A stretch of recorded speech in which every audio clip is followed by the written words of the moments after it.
ももちゃん、ももちゃん。モモキック、モモジャンプ、戦う美少女ワンダーモモ。ももちゃん。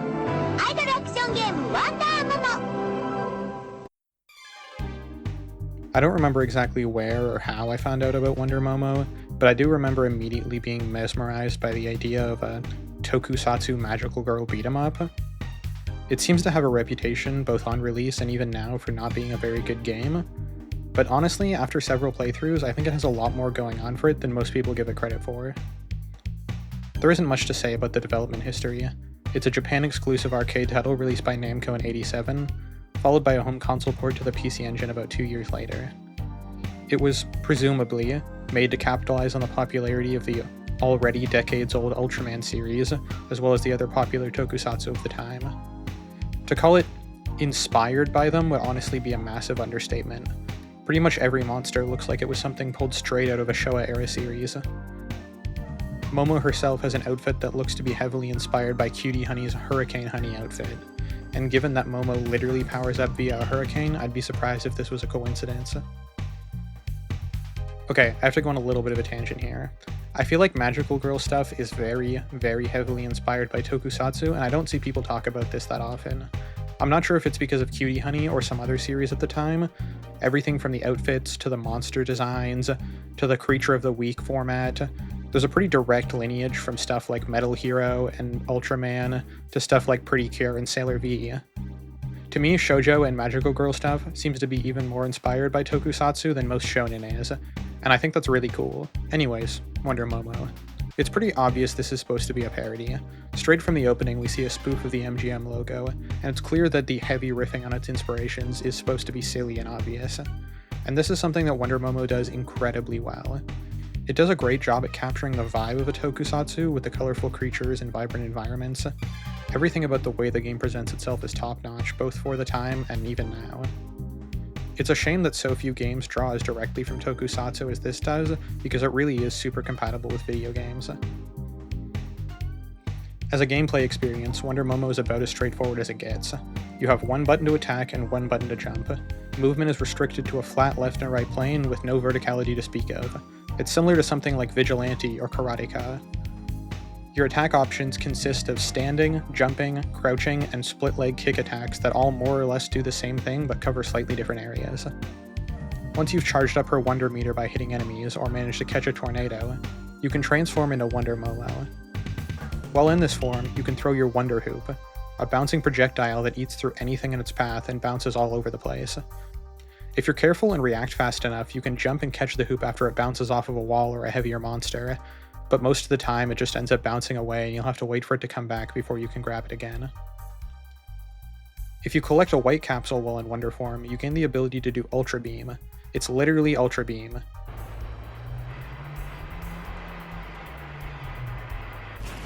If you collect a blue capsule, she'll do Wonder Typhoon and send dozens of Ultra Beams flying in every direction. Red capsules refill some health, and despite being the least interesting power-up, they end up being the most important as you'll take a lot of damage really fast. One thing you'll probably notice pretty immediately is that the controls feel very sticky. It seems to take forever to turn around, and sometimes you'll end up spinning around like an idiot without knowing what happened. This is a very deliberate and bizarre design decision that I suspect is responsible for much of the game's divisive reputation. When you take a turn, Momo will briefly transition into facing the screen before fully rotating to face the other direction. Aside from a tornado that sometimes appears, the only way to transform Momo into Wonder Momo is by facing the screen and mashing the attack button. While facing the screen, you can also perform the aforementioned crouching or jumping split-leg kicks to cover both sides of you. It can feel incredibly frustrating at first getting used to this, but it's honestly a big reason I love this game and what separates it mechanically from other single-button brawlers. On a gameplay level, it forces the player to be incredibly deliberate about their positioning and movement, with more precise inputs demanded by virtue of needing to wait a moment to turn. As an actual element of the story, it makes total sense. Wonder Momo's in-universe framing is that the game is a stage performance. It makes sense that Momo as a stage performer is going to face the audience as she does her dramatic magical girl transformation. Most of Wonder Momo's story and characterization is entirely dependent on small things like this. Another one is that photographers will occasionally try to take photos of Momo, which will temporarily stun her. It's cohesive with the stage play aspect while also preventing players from just camping with their split leg attack. This is really fascinating to me. I think when people talk about big ideas like ludonarrative resonance, they have a tendency to only attribute it to games with a heavy emphasis on storytelling, and especially only to critically regarded or more recent titles. Wonder Momo is as simple as it gets, with almost no story to speak of. Despite this, it shows how even the most basic arcade titles can and are designed very deliberately, with mechanics that ground the gameplay in the story and setting. I'm sure some people would dismiss this as thinking too deeply, but I honestly believe most video games are worthy of being taken seriously like this. Wonder Momo might not be the best game, but it is one that was clearly made with a lot of care. Still, the criticism of the sticky controls aren't entirely unjustified. It's made more frustrating by the absolutely obscene quantity of enemies the game throws at you. Your first half hour with the game will likely be watching Momo get knocked on her ass, or hit in the stomach by masked minions like some sort of slapstick routine. Enemy spawns are consistent though, so memorization and smart positioning are rewarded. You can learn levels the same way you would with a good shoot 'em up. Also not unlike a shoot 'em up, basic enemies will go down in a single hit, but heavier enemies usually take much more to take down. Higher tier enemies are your usual Tokusatsu fare.